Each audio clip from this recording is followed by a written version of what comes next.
Hola, buenas tardes.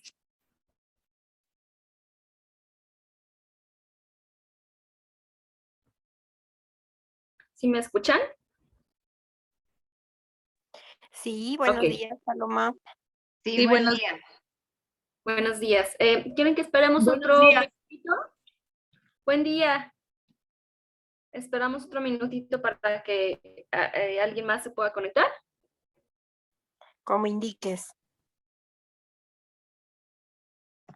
Con gusto. Bueno, esperamos un minutito más y arrancamos.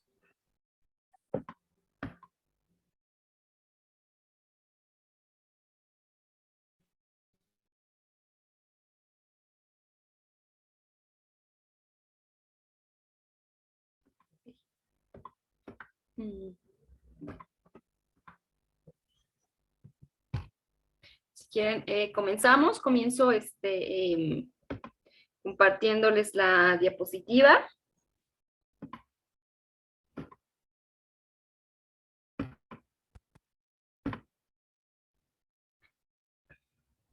Bien. ¿Ya la están viendo todos? ¿Todas? Sí, Ok, muy bien. Bueno, pues arrancamos. Ay, miren, me equivoqué que la fecha. El día de hoy es 25 de agosto. Y hoy vamos a hablar sobre acoso sexual escolar. Ya en las previas sesiones, la semana pasada, hablamos del tema del acoso sexual en los espacios públicos. Recordarán quienes estuvieron aquí con nosotras. Pero bueno, hoy vamos a hablar sobre el acoso sexual que sucede en particular en las universidades y las preparatorias de nuestro país, ¿no? Vamos a ver más o menos por qué es importante hablar de este tema y bueno, también enmarcándolo pues en el tema de las juventudes. Como saben, el 8 de agosto pues es el Día Internacional de las Juventudes y pues bueno, en particular también las mujeres jóvenes de nuestro país no están exentas de esta situación de violencia, ¿no?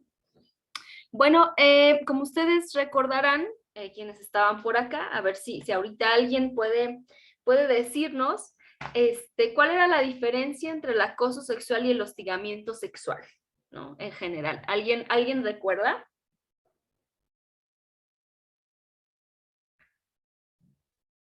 No recuerdan, ¿no? Bueno, vamos a hacer una revisión nuevamente. Como ustedes recordarán, bueno, el acoso sexual y el hostigamiento sexual, recordarán que nuestra legislación reconoce el acoso sexual, el hostigamiento sexual y el asedio sexual, pero que estas tres cosas son muy diferentes, ¿no? No tengo aquí la tablita, pero bueno, recuerden que el acoso sexual es un ejercicio de poder y no existe o no necesariamente existe un tema de subordinación, ¿no? Poníamos el ejemplo del acoso sexual callejero, que sucede en las calles o en los espacios públicos. No necesariamente existe una relación de subordinación, no es necesario que exista un jefe y una secretaria, o un maestro y una alumna, ¿no? En el tema del acoso sexual.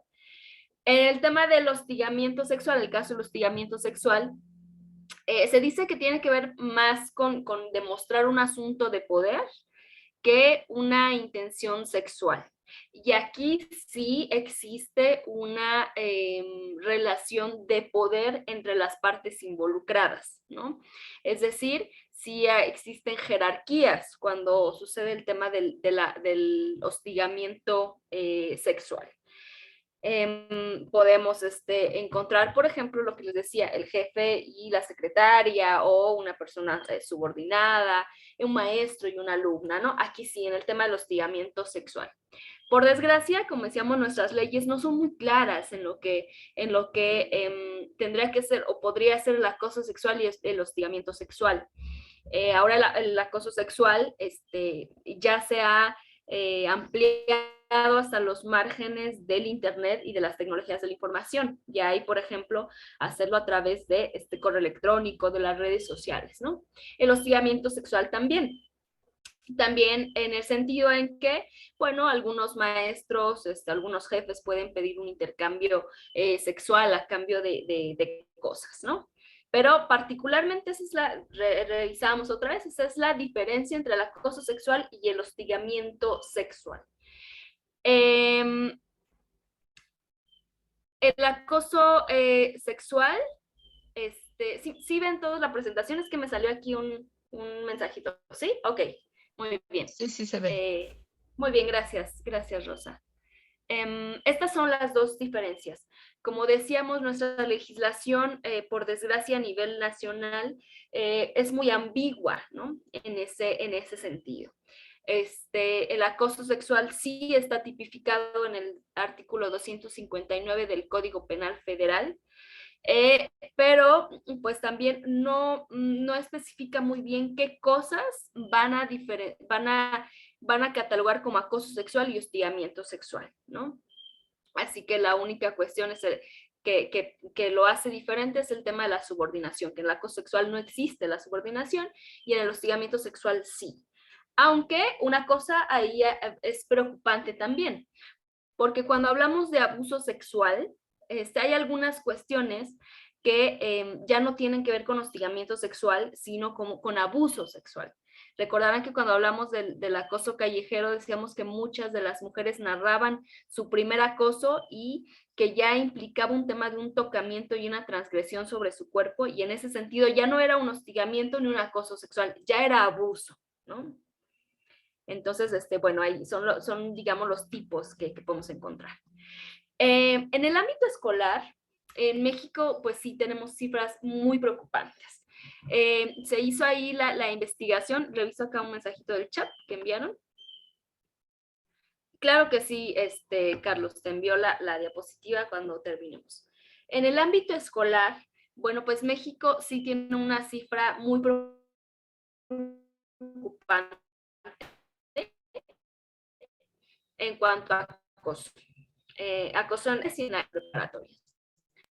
Decimos que 20% de las mexicanas que estudian la prepa en 2016 fueron víctimas de violencia, particularmente del tipo cifras del INEGI, de la ENDIRE, la Encuesta Nacional sobre Dinámica de las Relaciones del Hogar.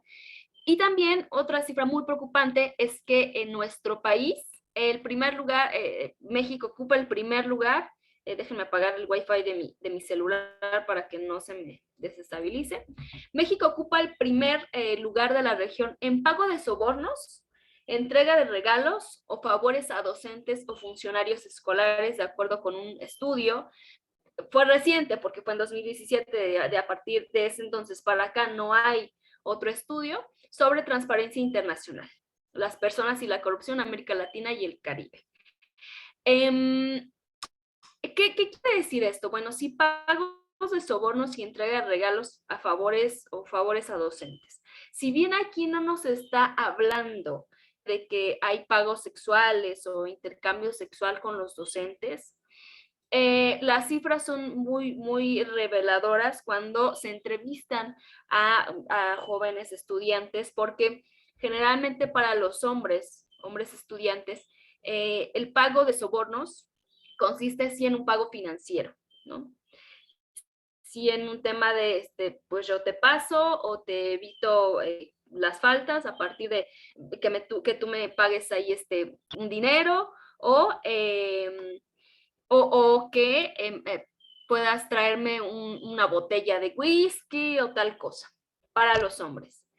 Para las mujeres sí es mucho más frecuente y casi en su totalidad que les pidan favores del tipo sexual, es decir, fotografías de su cuerpo, que les accedan a tener alguna cita o incluso ya también acceder a una relación sexual, ¿no?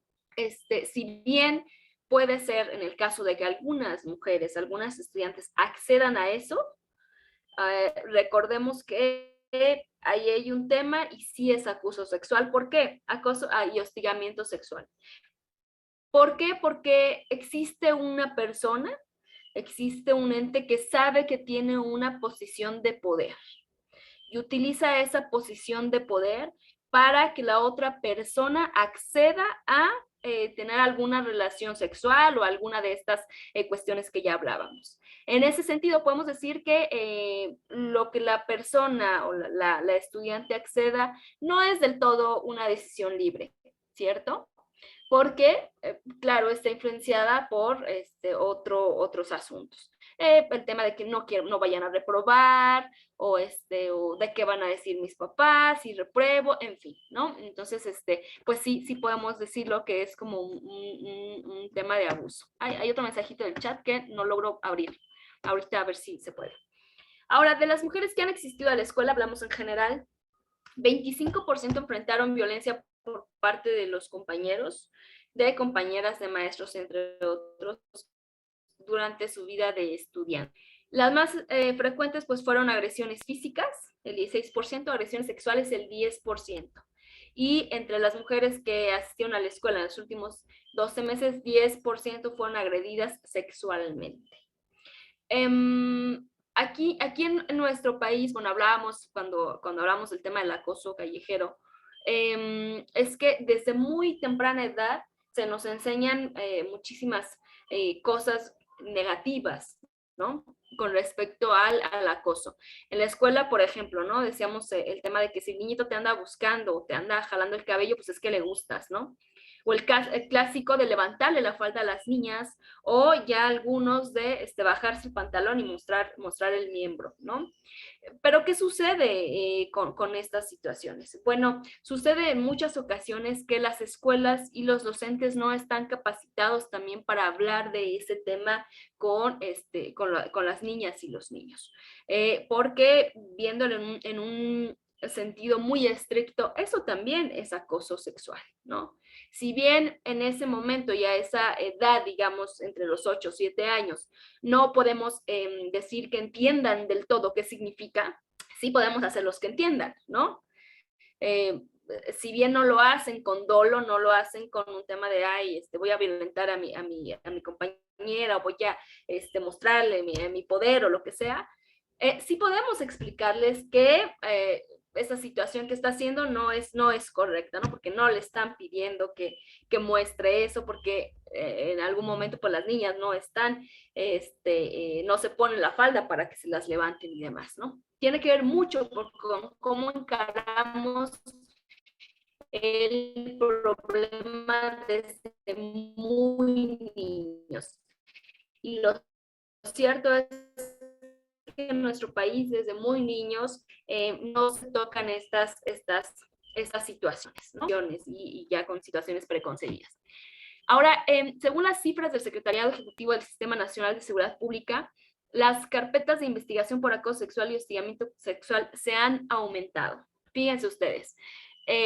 Puse aquí la de 2018, pero bueno, ahora son muchísimo más también, llega hasta el 2018, pero si ustedes se fijan, 2015 a 2018 han aumentado muchísimo. Por ejemplo, en Baja California Sur, tenemos que en 2015 existían 14 y en 2018 son 23, ¿no? Veamos, por ejemplo, el Estado de México. El Estado de México en 2015 teníamos 121 carpetas de investigación. En 2017 viene el pico más alto, que son 256. Y en 2018 viene 179, ¿no? En total son 722. Si se fijan, el Estado de México es una de las más altas, ¿no? De hecho, está seguida por la Ciudad de México. La Ciudad de México en total son 724 carpetas de investigación. Estas son en el tema de acoso sexual, es decir, aquellas agresiones sexuales donde las víctimas no necesariamente tienen una relación de subordinación, una relación jerárquica entre ellas, ¿no? Ya vi. Claro que sí, Jacinto. Quien quiera la presentación puede aquí escribirme su correo electrónico y yo con gusto se las comparto. Las cifras de denuncia de hostigamiento, es decir, donde si las víctimas tenían una relación de jerarquía, pues, bueno, vemos, por ejemplo, el Estado de México, que son 59 en 2015, en 2018 50, y en el 2016 56. En total son 202. Aquí es diferente porque si ven ustedes, hay estados donde hay mucho más cifras de hostigamiento sexual, como en Tabasco o Morelos, ¿no? Chihuahua con 593, la Ciudad de México, bueno, tiene 0, está reportando 0 porque, pues ya les decía, ¿no? Este tema de que en los estados no todos tipifiquen el delito, es complicado, ¿no? Igual aquí, antes de mandarle la presentación, les anexo las diferencias que nuestra ley tiene sobre hostigamiento, abuso y acoso sexual, para que ustedes vean ¿por qué está sucediendo eso? ¿Por qué la Ciudad de México no tiene casos de hostigamiento sexual? Bueno, porque el Código Penal de la Ciudad de México no cataloga, no tipifica el delito de hostigamiento sexual, solo acoso sexual y asedio, ¿no? Bueno, estas son las cifras, digamos. Claro que sí, les envío la pres por acá. Y bueno, estas son como, digamos, las cifras en generales. Ahora bien, estas son las cifras que nos establecen, las cifras oficiales que nos habla el Secretariado Nacional. Pero, ¿qué pasa con aquellas cifras que no se denuncian, ¿no? Con aquellos casos que no se denuncian. Existe una cifra negra muy grande en torno a los casos de hostigamiento sexual y de acoso sexual, particularmente cuando hablamos de estas dos situaciones en el ámbito escolar. ¿Por qué? Primero porque de entrada las instituciones escolares no tienen un conteo, no tienen un conteo de las mujeres que denuncian acoso sexual o hostigamiento sexual. Eso en primer momento. En segunda, porque es claro, no por un tema tampoco de que la gente no quiera denunciar. En primera, pues porque no quieres cometer tema de repetición, ¿no? Esto de llegar al ministerio provocativamente, o de buscar al maestro, o de darle entrada, ¿no? Al final eso termina inhibiendo el tema de la denuncia, ya sea en el ámbito institucional o en el ámbito ya, en el ámbito institucional escolar o en el ámbito de las instituciones que imparten justicia, ¿no? Entonces sí hay una cifra negra muy grande de las personas que no denuncian, pero bueno, sí decíamos, a lo mejor porque no hay una cultura de denuncia, pero también porque son sometidas a los espacios. Saludos, María Gabriela. Y bueno, ahora bien, pues el acoso sexual y el hostigamiento sexual, como ustedes saben, aunque suceda en un espacio escolar o laboral, pues sí tiene muchas afectaciones, tanto físicas como psicológicas, ¿no? A las víctimas. Fíjense ustedes, psicológicamente también se ha demostrado que el acoso sexual puede llegar a tener implicaciones o implicaciones en las víctimas equiparables al abuso sexual, ¿no? Es decir, que se sientan culpables, un tema de incluso llegar hasta el suicidio, ¿no? Bueno, entonces, sin embargo, pues esos prejuicios, las creencias de las víctimas, el conocimiento de que las denuncias no van a prosperar, aunque la denuncia continúa, como decíamos, esta violencia sistemática, esta revictimización, pues ha generado que ellas no denuncien o no se atrevan a hablar de la experiencia o se atrevan a hablar ya cuando son grandes, ¿no? Ahora, bueno, el tema, hablemos, por ejemplo, del el movimiento Me Too. ¿Alguien lo recordará? Que salió hace como 3 años. En ese momento surgió a partir de que, bueno, en Estados Unidos algunas actrices empezaron a decir, bueno, yo sufrí violencia por parte de tal director, me obligó a tal cosa. Aquí en nuestro país y en muchos lugares se replicó el asunto de hablar de las violencias que habíamos sufrido en diferentes ámbitos. Y bueno, salió el Me Too escolar, ¿no? Hablaban de, pues, que tal docente había pedido favores sexuales y demás. Y bueno, algunas mujeres en las universidades hicieron también tendederos para exponer los mensajes, exponer las caras de quienes habían sido pues quienes les habían pedido algún tipo del acuso del abuso sexual. ¿Por qué hicieron esto las mujeres? ¿Por qué abrieron el hashtag? Bueno, abrimos, ¿no? Contémonos entre ellas. ¿Por qué abrimos este hashtag? ¿Por qué nos atrevimos a hacer estas denuncias públicas a través de los tendederos? Por 2 cosas. Primero, porque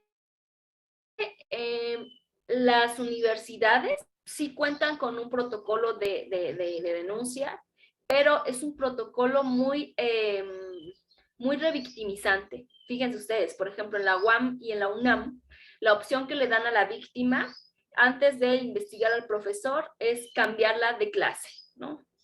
Cuando, bueno, decimos que una de las cosas puntuales que tienen que pasar en situaciones de violencia no es que la víctima tenga que cambiar su modo de vida, ¿no? Sino, bueno, que se investigue bien al abusador, al victimario, y que, bueno, se tomen acciones a partir de eso. Por desgracia, no hay protocolos muy bien trabajados en las universidades. Y la otra es que, además de que esa denuncia a nivel institucional no prospera, pues bueno, tenemos esto de que las instituciones como el Ministerio Público y demás, pues tampoco prosperan, ¿no? Entonces suceden estas situaciones. Quiero mostrarles estos dos. Uno es un audio, bueno, los dos son audios de una investigación que se hizo sobre violencia que sufrieron mujeres en preparatorias de la UNAM, y en universidades también, ¿no? Les voy a compartir este estudio también, pero quiero que escuchemos esto y pues bueno, que escuchemos al grado, pues cómo se llevan estas situaciones, ¿no? Por ejemplo, un maestro de ¿Escuchan? ¿Sí? Ok, muy bien, gracias, John. biología, creo es. le dijo a una de sus alumnas que si no le mandaba fotos, no la iba a pasar. Y pues sí, ya después revisó las listas, ella era la única reprobada y ese maestro le dijo que si quería solucionar su calificación, que la veía en su cubículo. Pues no dijo nada, solo le dijo a su novio que su novio iba a amenazar al maestro. Pues no se solucionó nada, creo que sí se quedó reprobada. También he visto cómo los policías se metían al cuartito que está ahí en la entrada, se metían a las chavas. Yo sí llegué a ver eso. Vean, por ejemplo, esto fue en una preparatoria. Hola Mario. Hola, Buenas ¿qué tal? tardes. ¿Cómo están? Buenos días. Bien, un par de preguntitas. Sí. ¿Están contentos tras la reunión de los padres con Bueno, ellos me dijeron, ¿no? Están en... Déjenme que escuchen este también. Esto fue de una chica que sufrió violencia. ¿No se escuchó, Sergio? Me dice Sergio que no se escuchó. ¿Me confirma alguien si se escuchó? El primero sí, el segundo hubo mucha interferencia, pero el primero sí se escuchó perfecto. Ah, bueno. Así es, así es. Ok. Muy bien.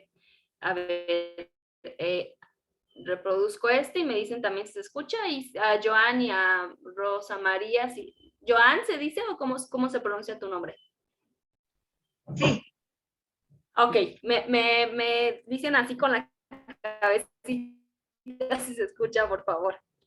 Y las estoy viendo. A ver. Tenía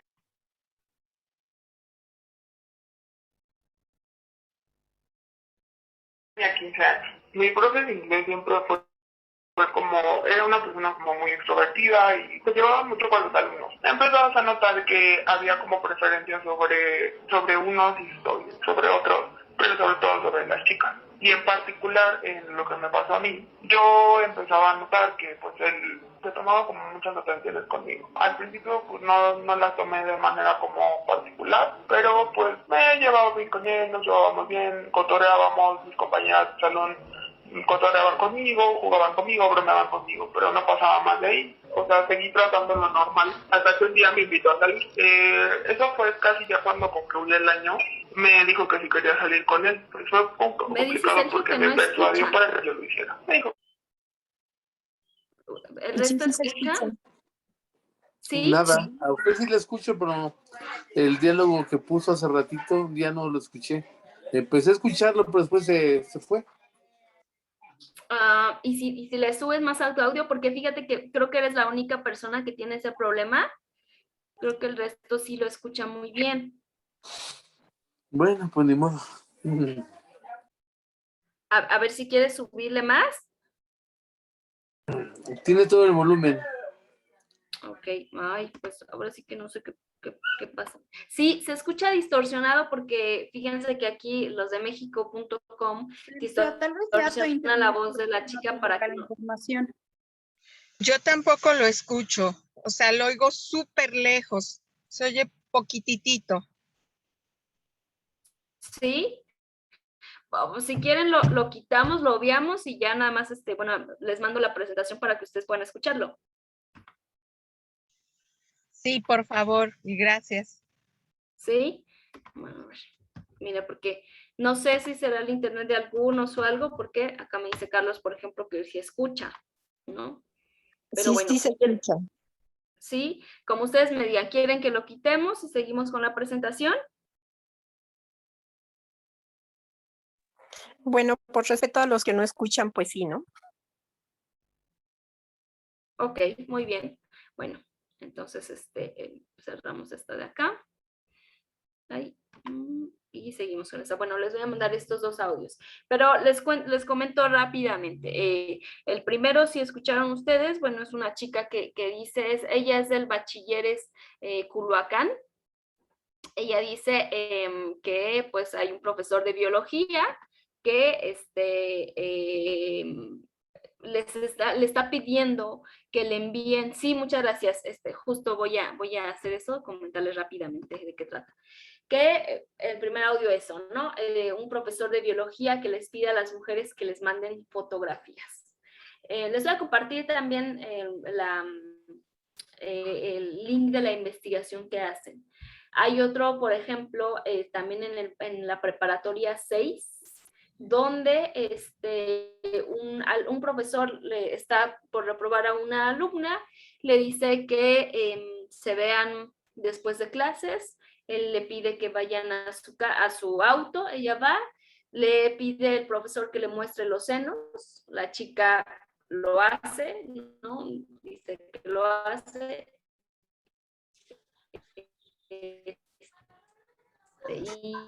Y se va, ¿no? Y pues bueno, el segundo,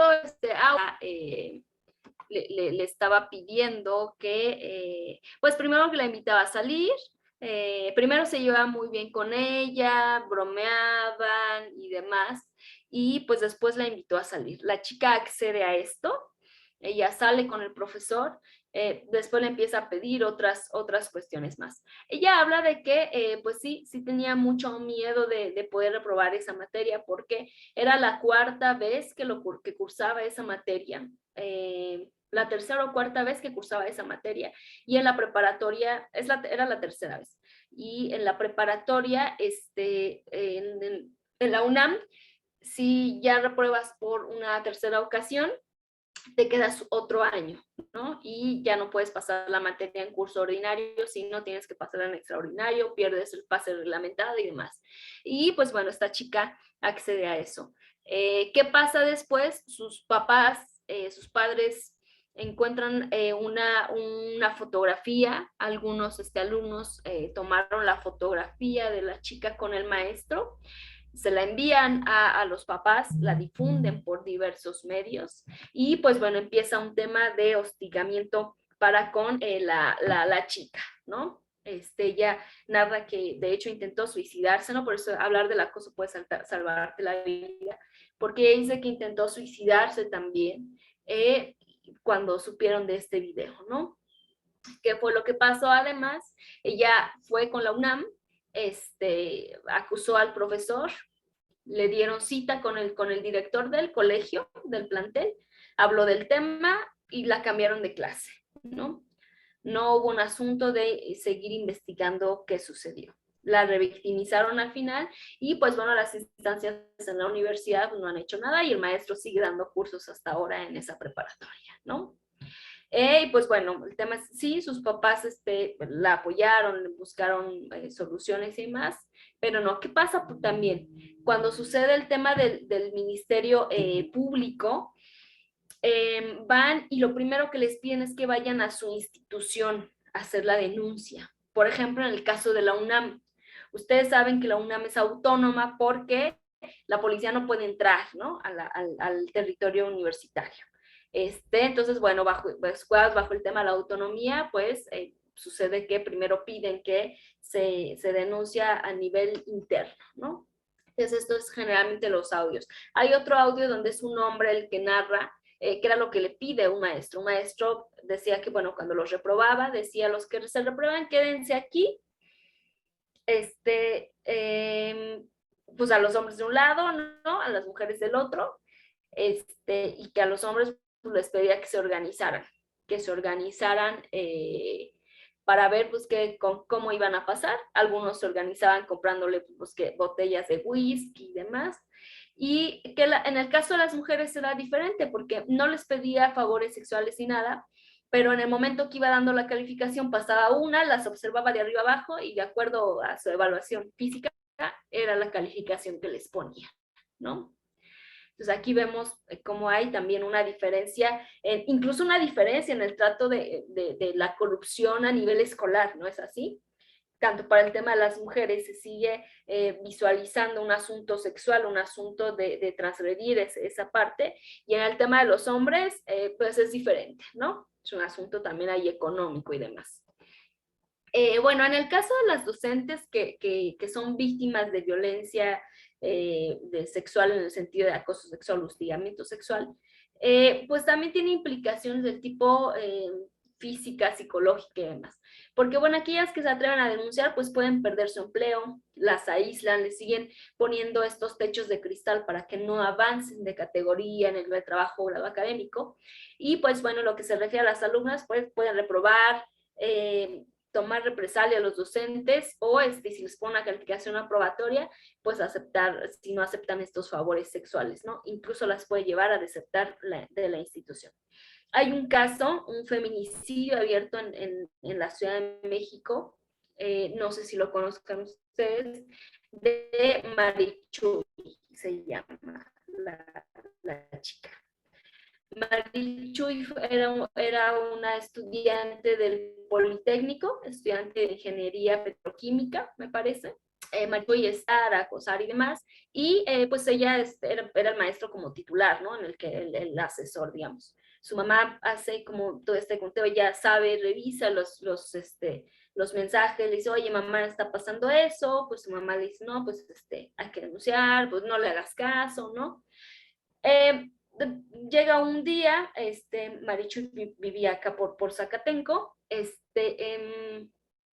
sus amigos le invitan a salir, amigos y amigas, solo que no le comenta que quien va a estar también en esa reunión va a ser el maestro que la acosa.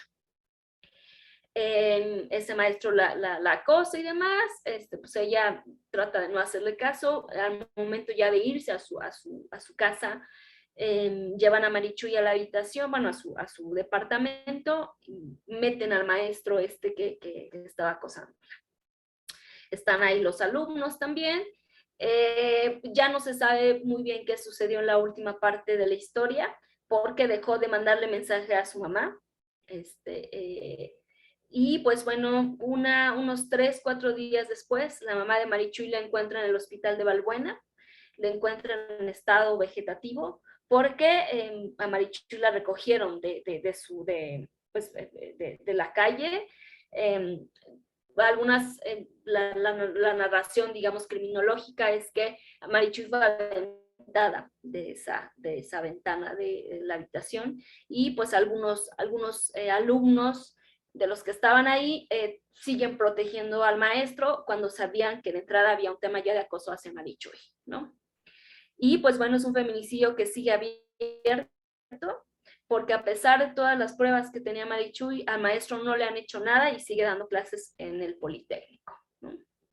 Y pues bueno, esa es, digamos, una de las cosas más fuertes a las que puede llegar el acoso sexual, ¿no? El acoso y el abuso sexual. No se sabe si Marichuy intentó salir por la ventana, no se sabe si es que Marichuy cuando cae, pues cae no como si ella se hubiera aventado, ¿no? Como si alguien más le hubiera, además sí tenía. Y pues para que se generan en este sentido. Pues primero, que existan protocolos al interior de las universidades, ¿no?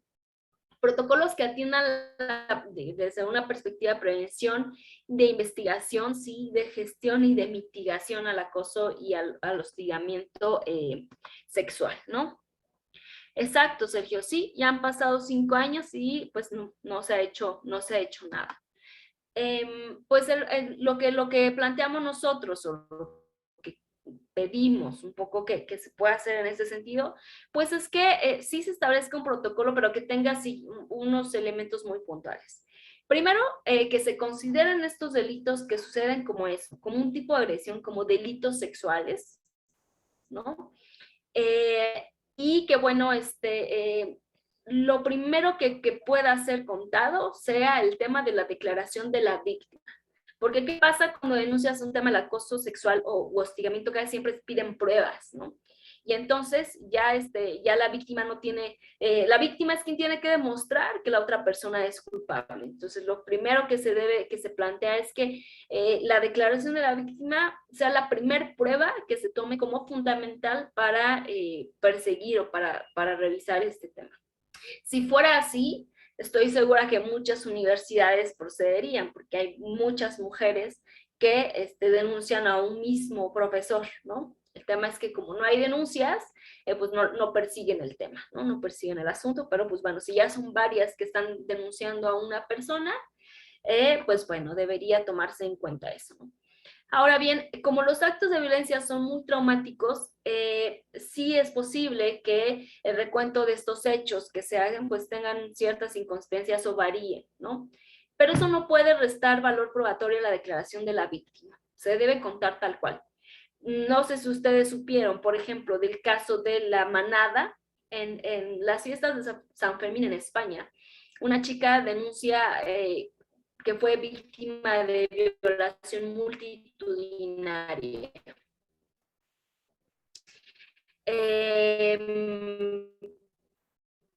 Fueron 5 personas las que la violaron. Hay fotografías, hay mensajes entre ellos. Primero sucedió pues que la chica un poco como estaba un poco ebria, pero consciente obviamente de que sufrió una violación, pues claro, tuvo algunos vacíos, ¿no? Pero desecharon el caso y los tipos salieron libres porque la chica después de que fue violada siguió yendo a la escuela, siguió, digamos, con su vida normal, ¿no?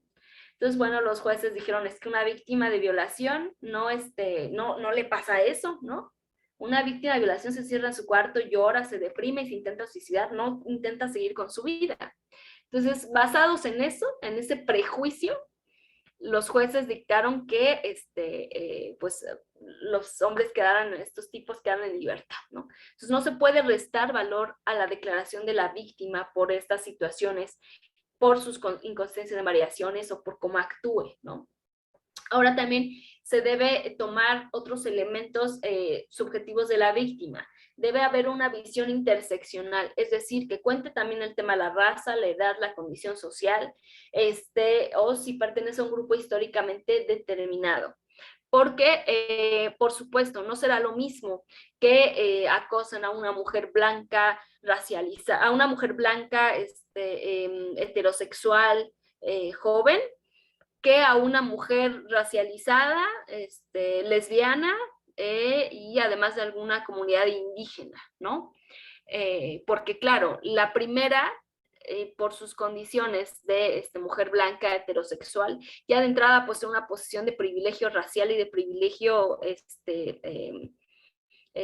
digamos, en tema de la orientación, ¿no? Por esta constitución que tenemos de un orden patriarcal. Entonces, la primera podrá ser que le den un poco más de atención que a la segunda, ¿no? Que pertenece a un grupo vulnerable y demás. Entonces, se deben también tomar estos elementos subjetivos. Se debe analizar también la declaración de la víctima, que sí es la prueba fundamental, con dictámenes médicos, testimonios, pruebas circunstanciales, indicios y presunciones. Todo medio debe ser aceptado como una prueba. Nada de que no, pues si no tienes fotografías, si no vienes con los golpes, si no vienes con el tema del abuso, no te puedo procesar, ¿no? O no puedo... bueno. Se debe garantizar la integridad, la seguridad y la dignidad de las personas afectadas. Yo creo que lo que deberían hacer, por ejemplo, las universidades, en el caso de profesores que ya tienen una incidencia muy repetida, pues es de descansarlos un poco de las materias que den en tanto sea la investigación. No es posible, no puede seguir pasando que las víctimas sigan siendo las que tengan que dar de baja la materia o ser cambiadas de clase, ¿no? Pues sobre todo se debe sí seguir dotando a las personas de información, de seguir incentivando el tema de la denuncia, ¿no? También, bueno, impedir que se produzcan consecuencias negativas sobre la víctima a raíz de la denuncia. No puede suceder que si una mujer denuncia, esto se convierta en un escarnio o un asunto de persecución hacia la víctima, ¿no? No puede seguir sucediendo esto. Bueno, los requisitos mínimos con los que debe contar este protocolo, pues son esos, ¿no? El compromiso también de promover el rechazo al acoso sexual. Todo el personal debe estar capacitado para respetar la dignidad de las personas. Debe ser también respetado el tema de de que las denuncias sean perseguidas de forma privada, es decir, que no sea público este procedimiento para que, bueno, los victimarios no procedan a un tema de un escarnio, ¿no?, contra ellas. La protección de la persona acosada es fundamental. Como decíamos, que, pues que ellas no sean las obligadas a cambiarse de clase, ¿no?, sino que si hay un tema de abuso, de acoso, pues que se busque a la persona.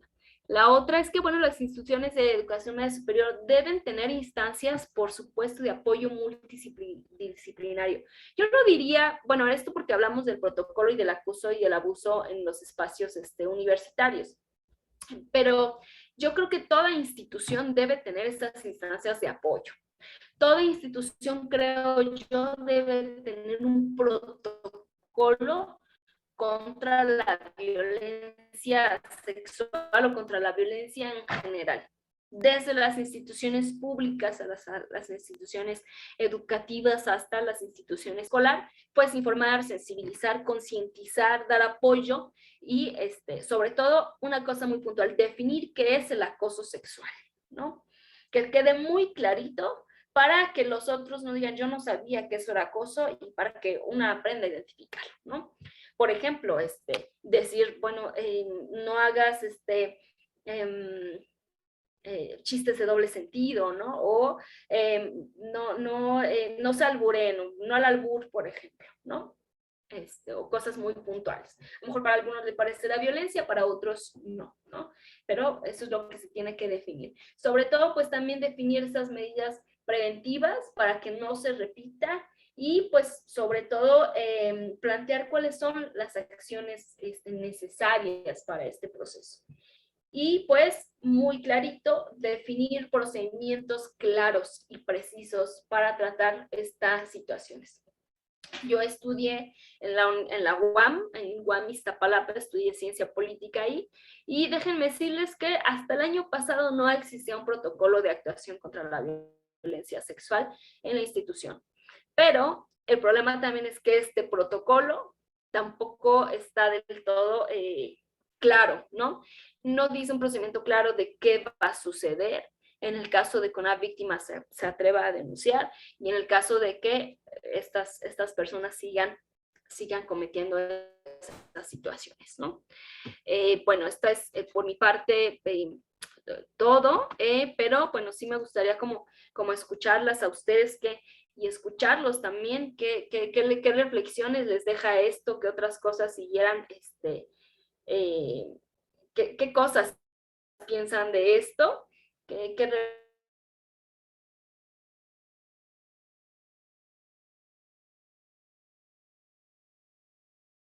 micrófono abierto para que puedan explayarse. Así que tenemos todavía un poquito de tiempo.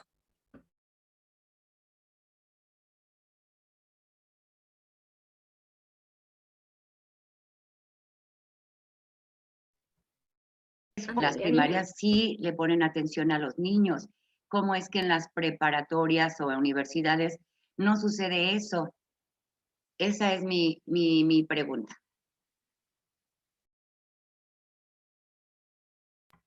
Claro, sí, la SEP sí tiene un protocolo muy claro de qué suceder, y bien lo dices, cuando hay agresiones hacia infantes, sí se persigue, se actúa.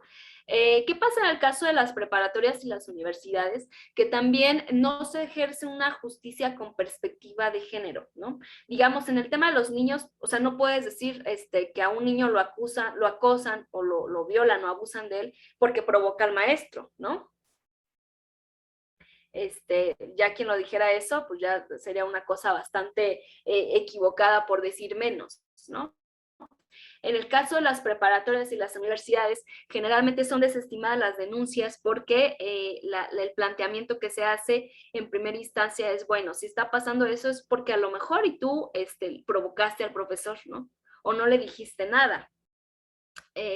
Primero se tiene como este prejuicio y esta revictimización, ¿no? hacia las mujeres.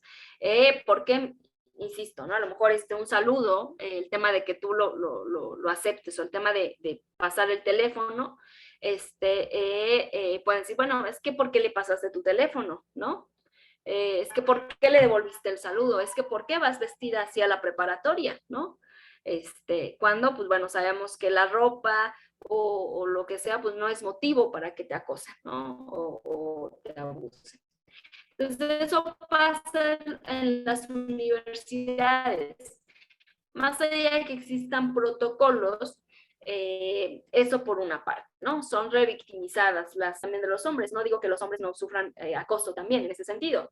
Muchos de los chicos, hay una investigación que se hizo en la UPN, que algunos de los chicos fueron también insinuados que con algún intercambio sexual, y el tema que pasaba con ellos es que les daba vergüenza denunciar, ¿no? Por estos mandatos de género que veíamos ayer, pues como un hombre se va a negar al tema de tener una relación sexual con alguien, ¿no? Casi que le llaman campeón si alguien se lo propone. Y ellos pues no se atrevían a denunciar, ¿no? Entonces, insisto en que si bien desde niños sí está marcado el asunto de género, pues bueno, en las universidades y en las prepas se potencializa todavía más esta diferencia en los tratos, ¿no? Y esta revictimización de si no cumples con esto de los estereotipos y los mandatos de género, en el caso de los hombres, pues no te hacen caso, y en el caso de las mujeres, porque eres así, porque tú lo insinuaste, tampoco te hacen caso, pues eso es muy, muy común que suceda en estos dos ámbitos, ¿no? No sé si te quedó un poco claro, Joan, o ya te confundí más.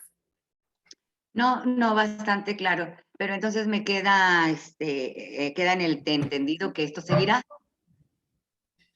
y seguirá, pues porque bueno, tenemos hijas, ¿no? Y todas esas cosas, entonces, si no hay un protocolo a seguir, si te echan la culpa hasta porque le das su teléfono, si tú eres culpable de todo, pues nunca se va a culpar al verdadero responsable, ¿no? Entonces, ¿esto crees que termine algún día? Fíjate que, sí. Fíjate que gracias a las últimas manifestaciones que ha habido de muchas mujeres jóvenes, las instituciones han empezado a tomar cartas en el asunto. Por ejemplo, en una preparatoria, no sé si ustedes vieron, hace pues un año o dos, más bien dos, porque el año pasado no la pasamos en pandemia, pero hace 2 años, una universidad sí decidió despedir a su profesor porque ya tenía 15 denuncias, o sea, de que las chicas lo denunciaron no formalmente en las instituciones, sino que hicieron ellas, colgaron un tendedero, se le llama, donde ponían la foto del profesor y decían cada una qué sucedió. En ese tendedero, 15 chicas escribieron sobre un profesor y la universidad decidió hacerles caso a ellas y pues bueno, lo despidió. A lo que voy con esto es que muchas mujeres jóvenes, bueno, mujeres en general que están en la universidad y que son sometidas y víctimas de esto, han encontrado algunos mecanismos para desde la vía institucional hacerlo, pero también desde la vía, desde otras instancias, bueno, desde exponer a estos acosadores, a estos abusadores sexuales, ¿no? En ese ámbito. Y pues bueno, ya gracias a esto sí las universidades se han puesto un poco más las pilas en ese sentido. Yo esperaría que, bueno, ahora los protocolos no solo los generen las universidades, sino también inviten a estos grupos de mujeres y pues bueno, de promotores de los derechos humanos para establecer estos protocolos. Entonces, yo creo que sí ya se está avanzando en este sentido.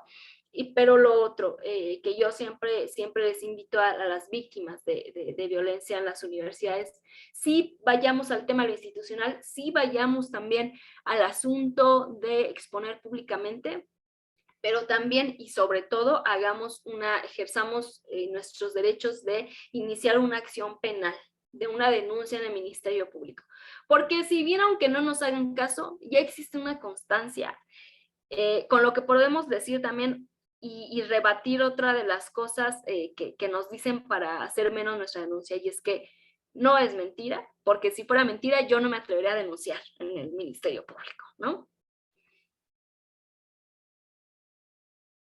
Entonces sí, yo creo que sí podemos cambiar esto muy prontamente.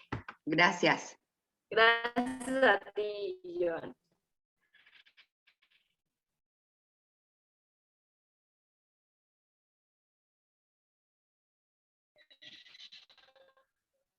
¿Alguien más quiere comentar algo? A mí me gustaría preguntar, y la otra parte, o sea, ¿qué diferencia hay? ¿Qué es el asedio sexual? Mira, sí, por claro favor, que gracias. sí. El asedio sexual, déjame abrir aquí mi presentación del acoso sexual para que lo puedas tú revisar también. Porque esto lo vimos, a ver, te voy a compartir acá. Ya tengo la pantalla. Vamos a ver. Acá. Mira, en el Código Penal están enunciadas estos tres tipos. En el hostigamiento sexual decíamos que puede existir una relación de subordinación, más bien existe una relación de subordinación. En el acoso sexual no necesariamente existe una relación de subordinación, pero está tipificado como persona que solicite favores sexuales para sí o para una tercera persona, o que realice conducta de naturaleza sexual indeseable. En el tema del asedio sexual, es claro, como el acoso igual estar asediando con fines sexuales, pero si ves la diferencia aquí con cómo se nombra en el Código Penal, no necesariamente habla de pedir favores sexuales. En el tema del acoso sexual, sí, ¿no? En el asunto sexual es a quien solicita favores sexuales. En el asedio sexual es casi como el acoso, ¿no? Uno entendería acoso como que están permanentemente contigo molestándote, ¿no? Porque eso en realidad es el acoso. Pero esa es la ambigüedad que existe en nuestras leyes. El acoso sexual en el Distrito Federal, por ejemplo, está catalogado así, a quien solicita favores sexuales. De tal manera, entonces, que si me acosan en la calle, no lo podemos llamar acoso sexual, ¿no? Porque no nos están pidiendo un favor sexual, solo están hablando de nuestro cuerpo, por ejemplo, ¿no? Si me acosan en la escuela, que me piden, oye, mándame una fotografía para ponerte 10, entonces sí podemos hablar de acoso sexual, porque sí están solicitando favores sexuales, ¿no? Digamos, esta es la diferencia en las definiciones. El tema del asedio sexual no es necesariamente que pidan favor sexual, es que estén pues ahí molestándote, que digan cosas sobre tu cuerpo, que te persigan, ¿no? Que te muestren el miembro, por ejemplo. ¿Cuál es la diferencia en nuestras leyes? Bueno, que aquí en nuestro país, en los códigos locales, miren, les voy a enseñar esta tablita, a ver si se ve bien.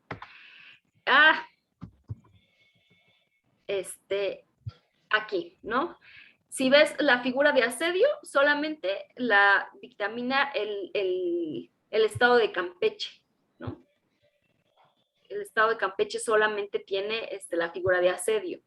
Nosotras decíamos, cuando hablamos de acoso sexual en el espacio público, que la figura que se podría parecer más al tipificar el acoso en el espacio público es la figura de asedio, porque no hay una relación de subordinación, porque tampoco es que te estén intercambiando favores, están pidiendo un intercambio con favor sexual, sino porque solamente están pues molestándote, ¿no? Acosándote. Entonces, sí es un revoltijo legal y un revoltijo en terminología, ¿no? Legal, pero estas básicamente son las diferencias cuando hablamos en el asunto de los códigos penales y pues como verán aquí, en algunos lugares la figura del acoso está definida, en otros el hostigamiento, pero en otros no. En Campeche, por ejemplo, no habla del acoso, del hostigamiento, pero sí del asedio, ¿no? En nuestro país, en la Ciudad de México, perdón, sí está el acoso, pero no el hostigamiento. Por eso veíamos que las cifras del secretariado, cuando hablábamos de hostigamiento, pues decía que 0. Pues claro, porque como el Código Penal no define la figura de hostigamiento sexual, pues no existe, ¿no? En el caso del Estado de México, miren ustedes, está perfecto porque sí define el acoso, sí define el hostigamiento, ¿no? Pero no habla de asedio ni de aprovechamiento, ¿no? Esas, digamos, son las diferencias sustanciales entre estos tres tipos. No sé si les queda un poquito más claro.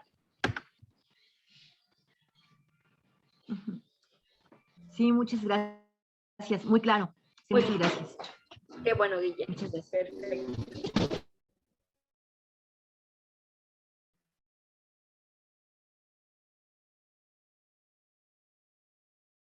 Muy bien. Bueno, no sé si alguien más quiera comentar algo antes de que vayamos cerrando el tema. Voy a tomar acá sus correos para mandarles la presentación, ¿no? Esto, y pues nada, también, fíjense que yo voy a estar dando como la última sesión también del curso, bueno, las que vienen también mañana y pasado, ya tengo preparados los temas, pero también si alguien quiere que hablemos de algún tema en particular, me lo puede decir para que lo prepare. Si a alguien le es sin problema. Es ahora o nunca.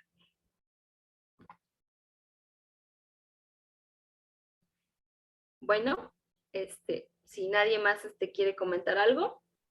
A mí sí me gustaría sugerir para los últimos temas, Paloma, el acoso laboral. Creo que sería muy ¿Sí? importante, sobre todo porque sí es un tema que existe, pero no se habla. Entonces, considero que sí sería muy importante que lo tocaras, si eres tan amable. Claro que sí. Muy bien. Sí, por Gracias, supuesto. Paloma. Muchas gracias, Gloria, por la recomendación. Claro que sí.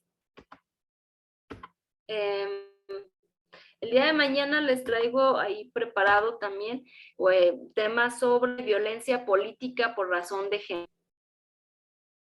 Entonces, para quien le interese ese tema, también que tiene que ver también con mucho la violencia que se sufre a nivel institucional, ¿no? Y tengo 2 mensajes. Rosa María. Bueno, mi nombre es Paloma Castañón Hernández, ¿no? Y pues formo parte ahí del observatorio junto con May. Y tengo, bueno, también trabajo en una colectiva que es de Violetas y pues bueno, soy consultora en cuestiones de género. Bueno, sí, entiendo que mañana entran también con el mismo link. Nada más déjenme copiar aquí si quieren ya damos por cerrado esto, si nadie más tiene que mencionar algún tema, y si ya tomé aquí la recomendación que nos da Gloria y otra compañera también del tema. Nada más pues, agradecerles también que hayan estado por acá. Y pues ahora en las últimas sesiones. Muchas gracias, nada más déjenme, quien esté llevando el host de la sesión, déjenme copiar los correos para poder enviarles la presentación, por favor. Y pues muchas gracias a todas y todos que estuvieron por acá. Espero que les haya agradado y pues sobre todo les sirva, ¿no? Sí, muchas gracias. A ustedes. Gracias, qué amable. Nos vemos mañana, primero Dios. Sí, muchas Que la gracias. pasen bien todos. Muchas Bye. gracias. Gracias, hasta luego, bye. Que estén bien, buenas tardes. Gracias, bye. Y déjenme copiar los correos.